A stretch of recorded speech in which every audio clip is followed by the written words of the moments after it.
उद्यतिवाकरनिभो ज्वलकान्तिकान्तम्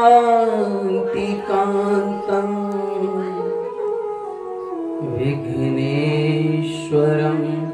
सकलविघ्नहरं नमामि।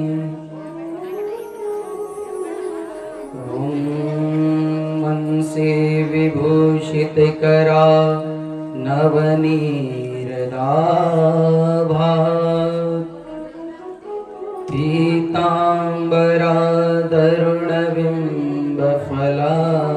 पीताम्बरादरुणबिम्बफलाधरोष्ठा पूर्णेन्दुसुन्दरमुखा दरविन्दनेत्रा कृष्णात् परं किमपि तत्त्वमहं न जाने।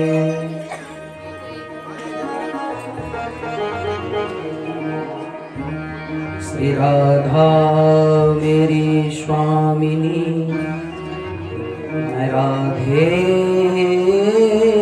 जो को दाय। जन्म जन्म मोहे दीजियो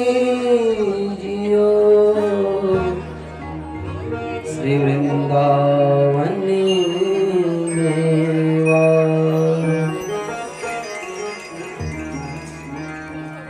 आइए हनुमंत विराजिए, मैं कथा कहूँ मति अनुसार। प्रेम सहित गादी धरो, पधारिए श्री पवन कुमार। ओम सहनाववतु सहनौ भुनक्तु, सह वीर्यं करवावहे, तेजस्विनावधीतमस्तु मा विद्विषावहे। ओम शांति शांति शांति, सुशांतिर्भवतु, सर्वारिष्ट शांतिर्भवतु। बोलो श्रीमद् भागवत महापुराण की जय, श्री राधा रानी सरकार की जय, श्री भाग्य बिहारी लाल की जय, नर्मदेश्वर महादेव की जय, सूर्या देवी मैया की जय, कालचौड़ मैया की जय, वेद व्यास जी भगवान की जय, शुद्ध नारायण भगवान की जय। नमः पार्वती पतये हरे हरे महादेव। जय जय श्री राधे श्याम। ब्रह्मा जी यदि मेरी आवाज सुन रहे हैं तो भगवान श्री बालकृष्ण की वांग्मय प्रतिमूर्ति श्रीमद् भागवत महापुराण के इस पावन परम पवित्र ग्रंथ को मेरा कोटि कोटि वंदन, कोटि कोटि प्रणाम। परम आराध्य रास रासेश्वरी वृंदावनेश्वरी माँ भगवती राधा रानी के चरणों में, भगवान बांके बिहारी लाल के श्री चरणों में कोटि कोटि प्रणाम, कोटि कोटि वंदन। भगवान नर्मदेश्वर महादेव, माँ भगवती सूर्या देवी, जगजननी जगदम्बा, परम आराध्या परम करुणामयी माँ सूर्या देवी के पावन श्री चरणों में कोटि कोटि प्रणाम। समुपस्थित विद्वत आचार्य वरेण्य, ब्रह्म मंडली, पुरोहित वर्ग, संगीताचार्य बंधु, आपको मेरा प्रणाम। समुपस्थित मातृशक्ति, पितृशक्ति, युवा, बाल, वृद्ध, आप सबको सी राममय सब जग जानी, करहु प्रणाम जोरि जुग पानी। भगवान की इस करुणामयी, इस ज्ञानमयी गंगा में हम सब अवगाहन कर रहे हैं और भगवान की विशेष कृपा से, भगवान की महती कृपा से, देखिए जा पर कृपा राम के हुई, ता पर कृपा करें सब कोई। जब भगवान की हम पर कृपा होती है, जब भगवान की करुणा हम पर होती है ना, तो आप निश्चित मानिए कि हमारे सारे कार्य निर्विघ्न चलते जाते हैं। और भगवान की कृपा ऐसी ही आज हम पर, इस विष्ट परिवार पर हुई है कि बिना किसी विघ्न के, बिना किसी बाधा के हमारी इस यज्ञ की आज पूर्णाहुति हुई। सबको विशेष रूप से विष्ट परिवार को मैं बहुत बहुत बधाई देता हूँ, बहुत बहुत शुभाशीष, बहुत बहुत शुभकामनाएं। आपका भाव, हमारे आचार्य जी कह भी रहे थे, हमारे सारी ब्रह्म मंडली है, इस बात की चर्चा निरंतर होती रहती है कि जिस भाव से ये यज्ञ हमारा हुआ है और जिस भाव से आपने ये यज्ञ किया है, वो शब्द नहीं है कि उस भाव की व्याख्या हम कर सकें।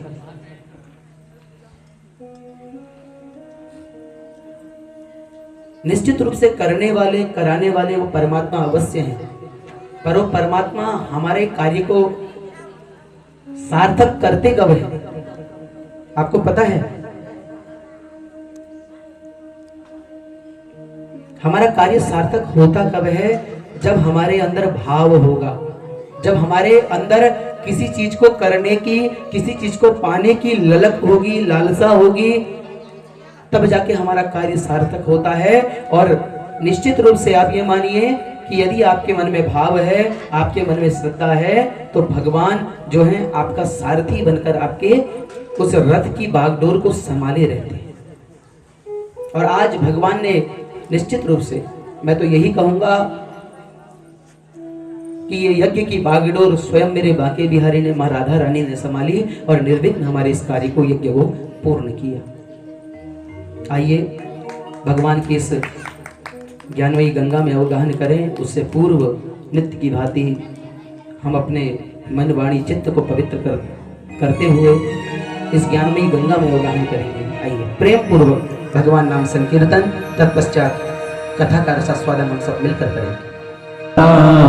तेरा मेरा प्यार कभी ना बदले दाता, तेरा मेरा प्यार कभी ना बदले दाता, तेरा मेरा प्यार कभी ना बदले दाता, मेरा ये व्यवहार कभी ना बदले, कभी ना बदले दाता, तेरा मेरा प्यार कभी ना बदले।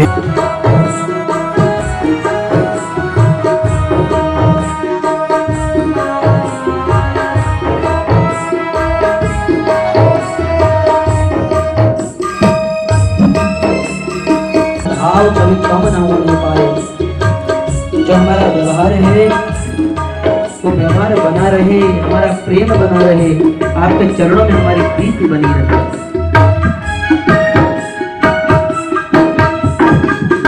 सत्संग तेरा छोड़ो कभी ना, मुख भी तुम्हें संग तेरा छोड़ो कभी ना, मुख भी तुमसे छोड़ो कभी ना, मेरा ये व्यवहार कभी ना बदले दाता, मेरा ये व्यवहार कभी ना बदले, तेरा मेरा प्यार कभी ना बदले।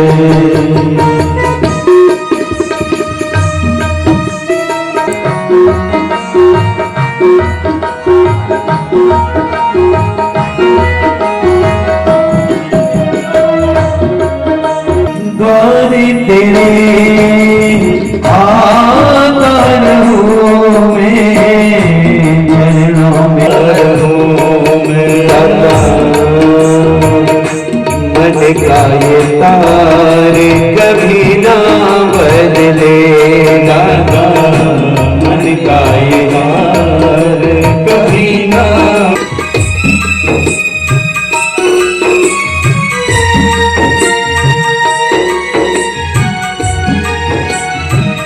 इस यज्ञ का है, पूर्णाहुति का दिवस है, पर ऐसा लग नहीं रहा है कि हमारा ये यज्ञ पूर्णाहुति में पहुंच गया है।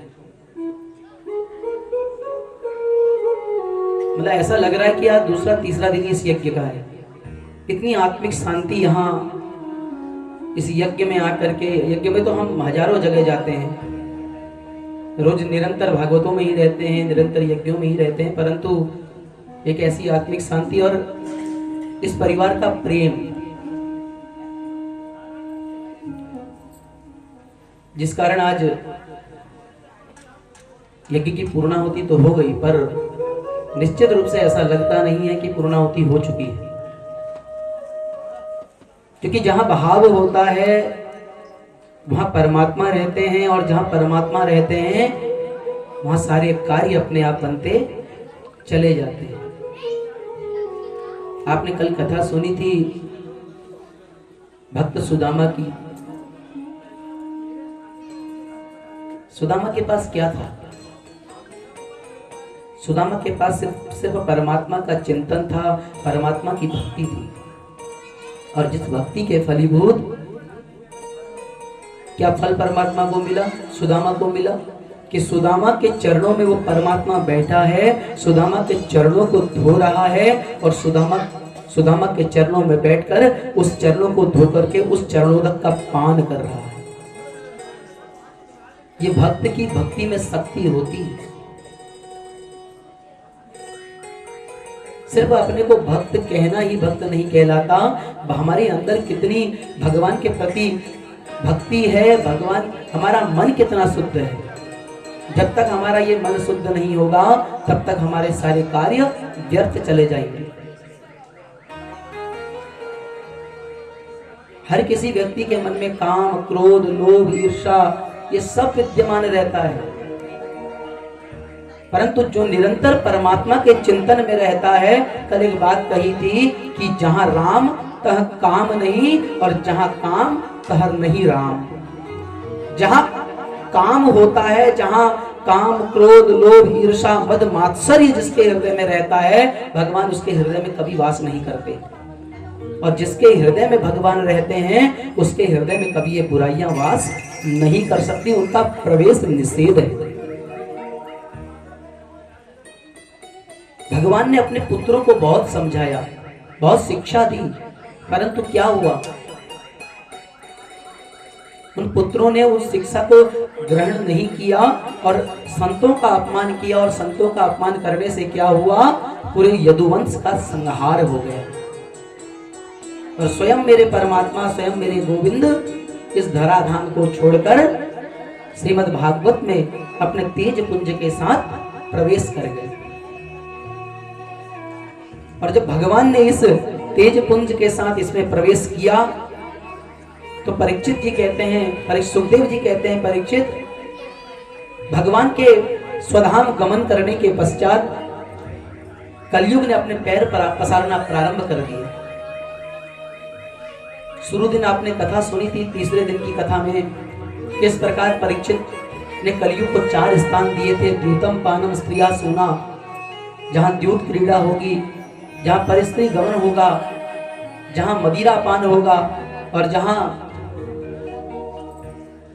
व्यभिचार जहां रहेगा, जहां हिंसा होगी, उस जगह कलयुग का वास होगा। पर इस कलिकाल में हो क्या रहा है? आचार्य सुखदेव ने 6 अध्यायों में इसका वर्णन किया कलयुग का, कि कलयुग कैसा होगा। जब कलयुग अपने चरम में पहुंचेगा तो कलयुग की स्थिति क्या रहेगी।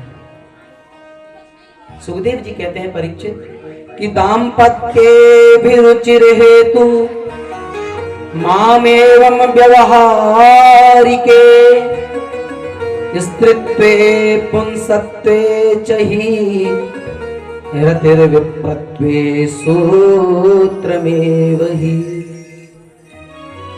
जब कलयुग अपने पांव पसारेगा तब व्यक्ति सिर्फ अपने स्वार्थ के बारे में सोचेगा, व्यक्ति दूसरे के बारे में नहीं सोचेगा।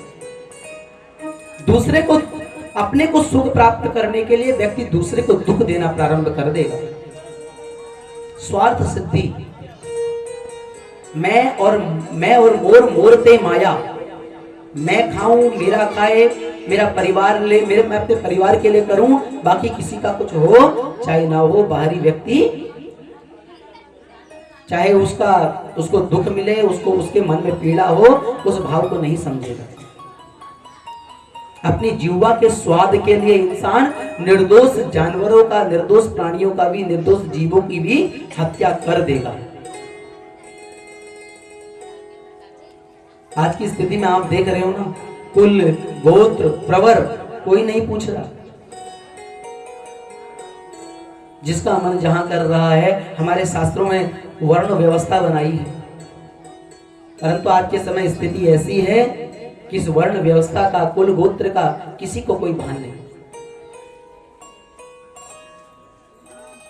विप्रत्वम सूत्रमेव ही, ब्राह्मण अपने ब्रह्मत्व का नाश कर देगा। बड़े बड़े डकैत सत्ता के अधिकारी बन जाएंगे और लोग अपने धर्म और अपनी मर्यादाओं को भूल जाएंगे।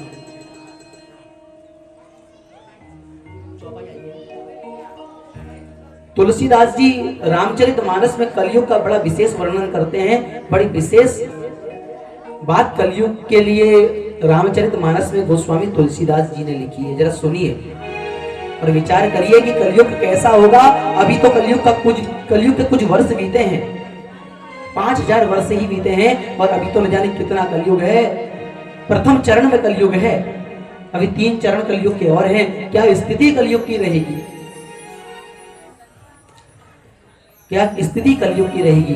तो गोस्वामी तुलसीदास जी लिखते हैं, सोई पयान सो परिधन हारी, सोई पयान सो परिधन हारी, जो कर संग सो बड़े आचारी, जो कह झूठ मस खरी जाना, जो कही झूठ बस खरी आना, कलयुग सोई गुणे वंदे बखाना, कलयुग सोई गुणे वंदे बखाना, सोई बयान सो परिधन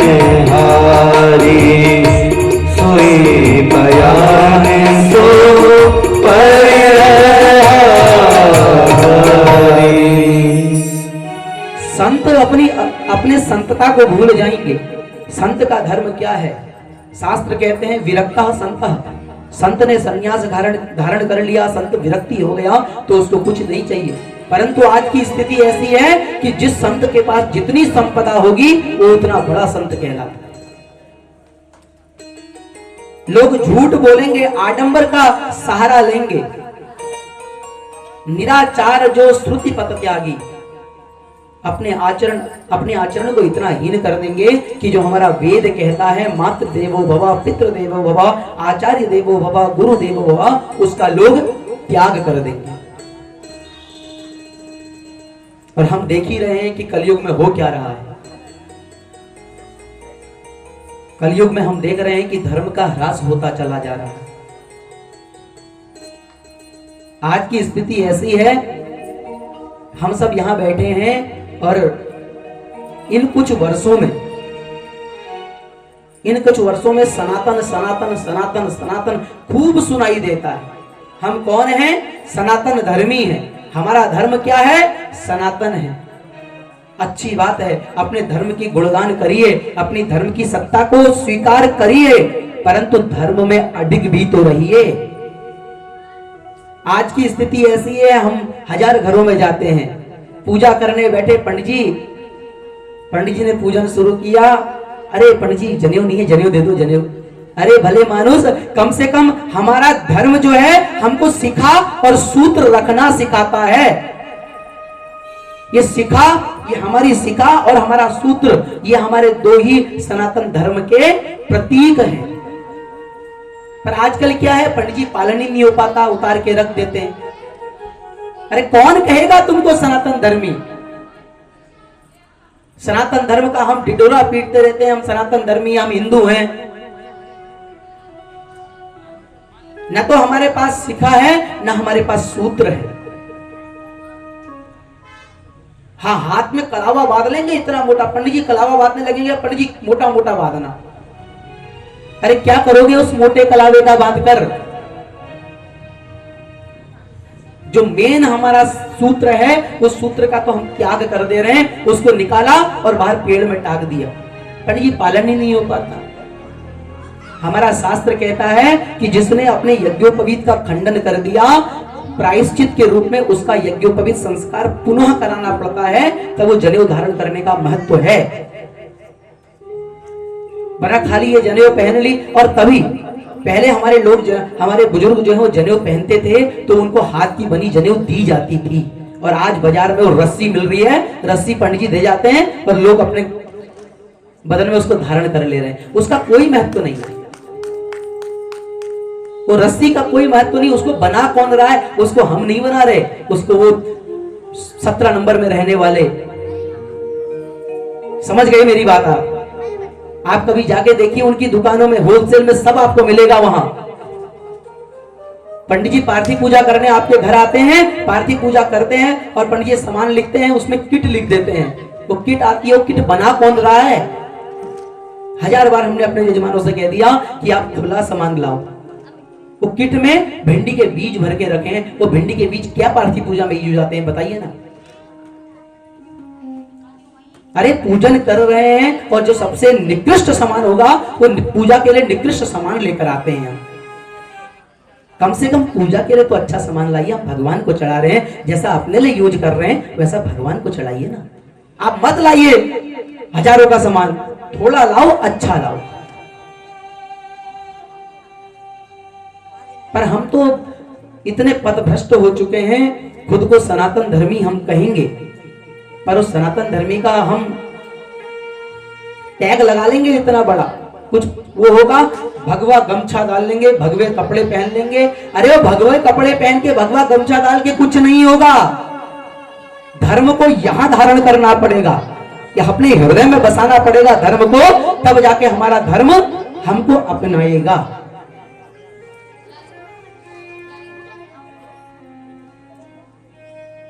गायत्री मंत्र आजकल जोर जोर से माइकों में बोला जाता है। माइकों में बोलने वाला मंत्र नहीं है गायत्री मंत्र। गायत्री मंत्र गुप्त शिक्षा है, गुप्त दीक्षा है। जब यज्ञोपवीत हमारे घर में होता है, हमारे जो गुरु होते हैं, आचार्य होते हैं, पिता होते हैं, बटू के कान में गायत्री मंत्र सुनाते हैं। क्यों? क्योंकि वो मंत्र गुप्त है, वो वेद मंत्र है। माँ गायत्री वेद माता, माँ गायत्री है। आजकल हमने अपनी संध्या पूजा त्याग दी, अपने गायत्री मंत्र को त्याग दिया। कहां से हमारी पूजा सार्थक होगी? तुलसी का वृक्ष हम दिखाने के लिए तो तुलसी एकादशी आती है, तुलसी का वृक्ष लगा देते हैं, बड़ा बड़ा, घर के आंगन में तुलसी होनी चाहिए। पर कितना हम उसमें जल चढ़ाते हैं, कितना तुलसी का हम पूजन करते हैं। सूर्य भगवान में हम कितना जल चढ़ाते हैं, कितना जल हम भगवान को अर्घ्य के निमित्त देते हैं, ये बताइए ना आप। और बुरा मत, मेरी बात का मत मानिएगा, ये कटु सत्य है। अपनी तुलसी का पूजन कोई नहीं करता, अपने धर्म का, हम अपने धर्म के त्योहारों का ह्रास करते हुए चले जा रहे हैं, पर दूसरे के धर्म आएंगे। आज क्रिसमस है, क्रिसमस ट्री लगाओ। अरे माँ तुलसी का पूजन करिए ना। जो माँ तुलसी हमको औषधि के रूप में, अपने पत्ते औषधि के रूप में जिसके यूज आते हैं, उसका पूजन करिए। वो निर्जीव वृक्ष क्या हमको देगा? ना ऑक्सीजन देगा, ना कार्बन डाइऑक्साइड हमारी लेगा। हाल आ गया, अरे पार्टी चल रही है, डीजे लग रहा है, डिस्को डांस हो रहा है। अरे हमारा नया साल कब आता है? हमारा नया साल जब आता है किसी को पता ही नहीं होता कब हमारा नया साल आया, कब हमारा नया वर्ष आया।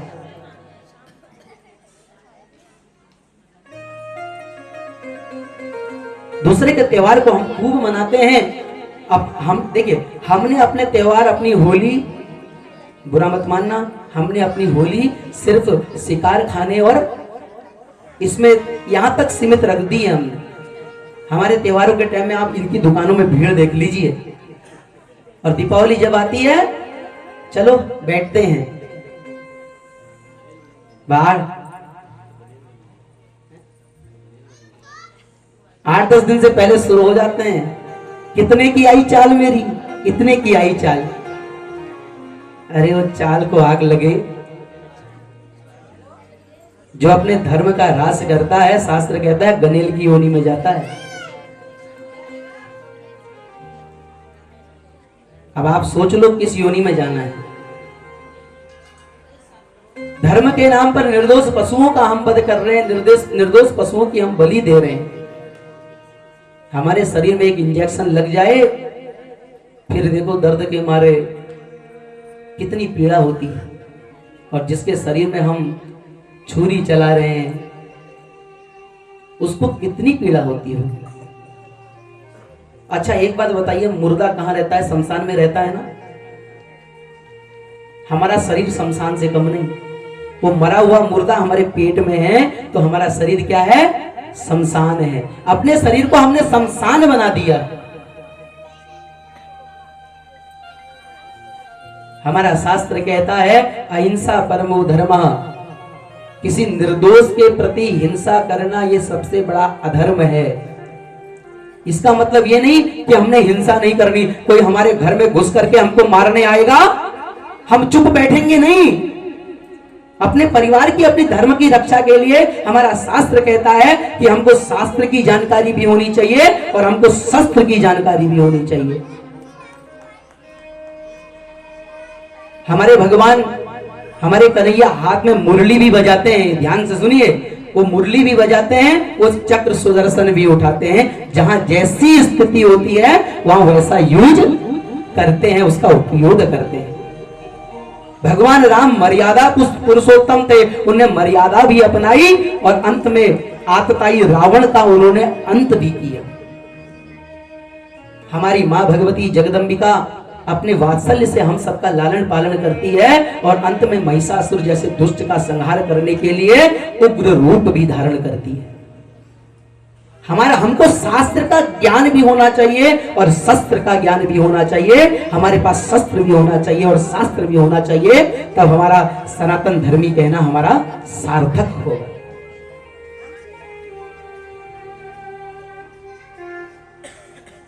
परंतु हम तो दूसरी संस्कृति में इतने सराबोर हो चुके हैं। चलो आज कितने हमको ऐसे दिखते हैं, चलो आज हल्द्वानी चल रहे हैं। क्यों? आज जरा शर्मा जी के होटल में बैठेंगे। शर्मा जी कौन? वो समा होटल जो है, लोगों ने उसको शर्मा जी का होटल बना दिया। कितने केस आपने देखे होंगे, कैसे कैसे केस निकल करके आए। उनका तो स्वाभाविक धर्म है, उनका स्वाभाविक, ये तो आप सत्य मानिए कि आपको पवित्रता से कभी वो ग्रहण करा ही नहीं सकते। थूक करके कितने वीडियो आप लोगों ने देखे होंगे, फिर भी हम लोग सुधरे नहीं। हम लोग,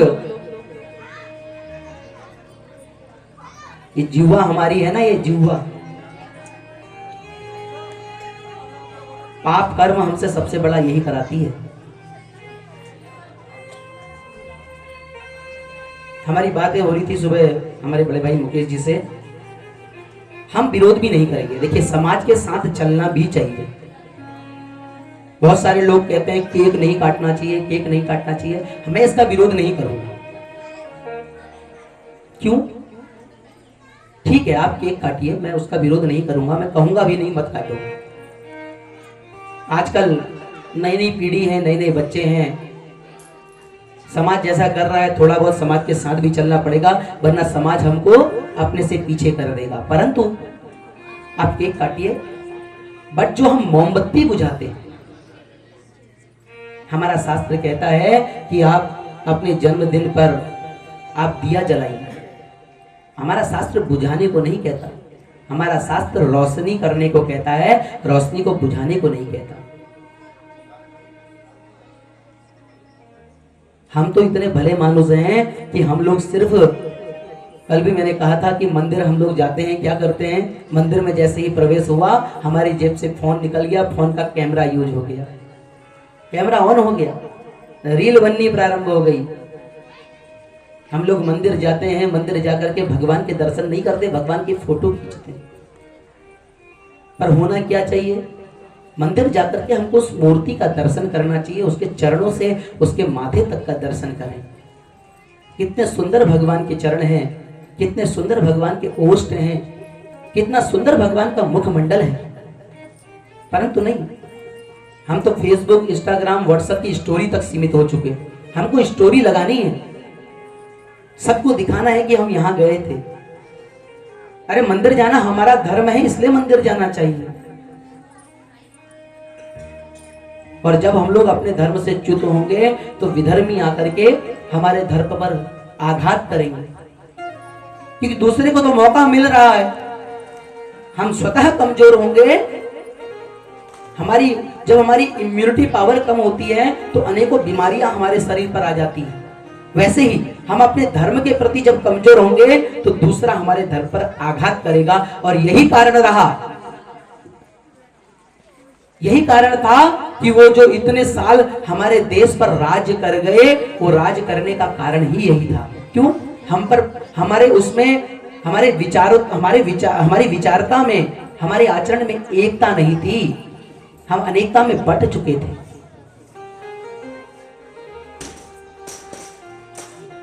अरे हमें तो गर्व होना चाहिए, हमने इतने सुंदर सनातन धर्म में जन्म लिया है। हमको, हमारा सौभाग्य है इस सनातन धर्म में जन्म लेने का। क्यों? जिस धर्म में स्त्री भी पूजी जाती है, जिस धर्म में पुरुष भी पूजा जाता है, जिस धर्म में पशु, नदी, पत्थर सब पूजे जाते हैं, उस सनातन धर्म में हमने जन्म लिया है। ऐसा महान अपना हिंदू धर्म है। अरे ऐसा हमारा हिंदू महान धर्म है, जिस धर्म में हम पत्थर की भी पूजा करते हैं, हम उस पत्थर के अंदर भी भगवान का दर्शन करते हैं। हमको ये सिखाता है हमारा सनातन धर्म। हमारे सनातन धर्म के अतिरिक्त कहीं नहीं कहा जाता कि सर्वे भवन्तु सुखिनः, सर्वे सन्तु निरामया, सर्वे भद्राणि पश्यन्तु मा कश्चित् दुःख भाग् भवेत्। ये किसी अन्य में कहा ही नहीं जाता। सब अपने धर्म को बढ़ावा देने के लिए सब प्रार्थना करते हैं, परंतु हमारा धर्म जो है ये सर्वे भवन्तु सुखिनः की कामना करता है। ऐसा हमारा हिंदू धर्म है, ऐसा हमारा हिंदू धर्म है कि हम तो हिंदू हैं, हिंदू कहाएंगे राम चरणों में भी, राम चरणों में बलि बलि जाएंगे, ये राम चरणों में बलि बलि जाएंगे, राम चरणों में बलि बलि जाएंगे।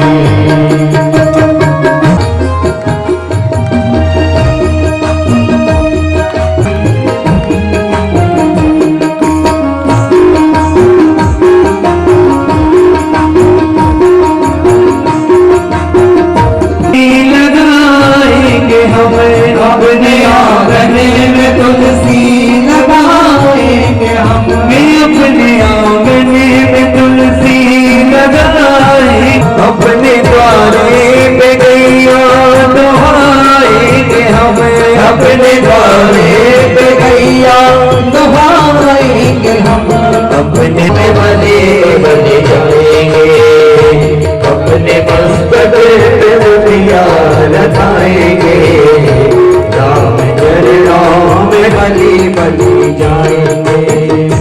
हम तो हिंदू हैं, हिंदू कहाएंगे राम चरणों में बलि बलि जाएंगे।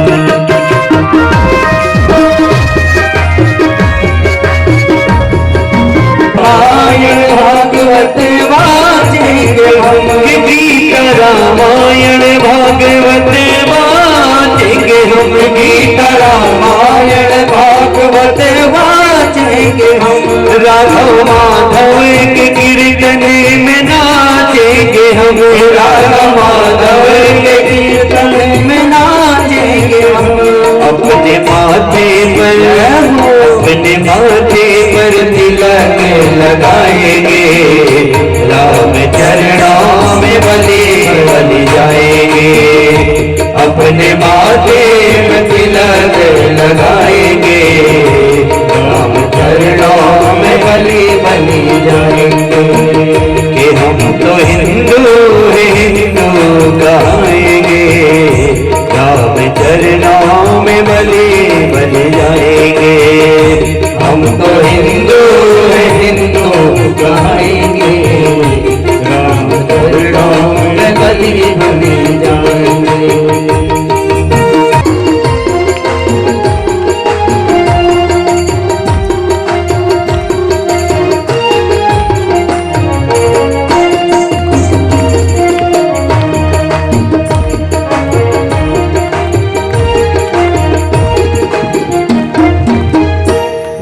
नित्य गंगा और यमुना नहाएंगे हम, नित्य गंगा और यमुना नहाएंगे हम, नित्य गंगा और यमुना नहाएंगे हम, नित्य गंगा और यमुना नहाएंगे हम, नित्य मानस की चौपाई गाएंगे हम, नित्य मानस की चौपाई गाएंगे हम।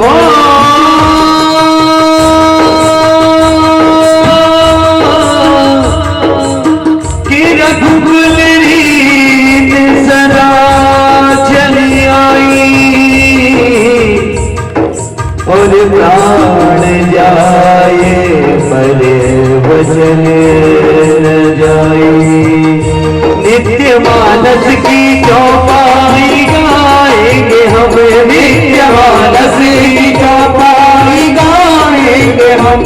राम चर्चा से, राम चर्चा से जग जगमगाएंगे, राम चरणों में भले भले जाएंगे, राम चर्चा से जग जगमगाएंगे, राम चरणों में भले भले जाएंगे। कि हम तो हिंदू है हिंदू कहाएंगे, राम चरणों में भले भले जाएंगे, हम तो हिंदू है हिंदू कहाएंगे, राम चरणों में भले भले जाएंगे।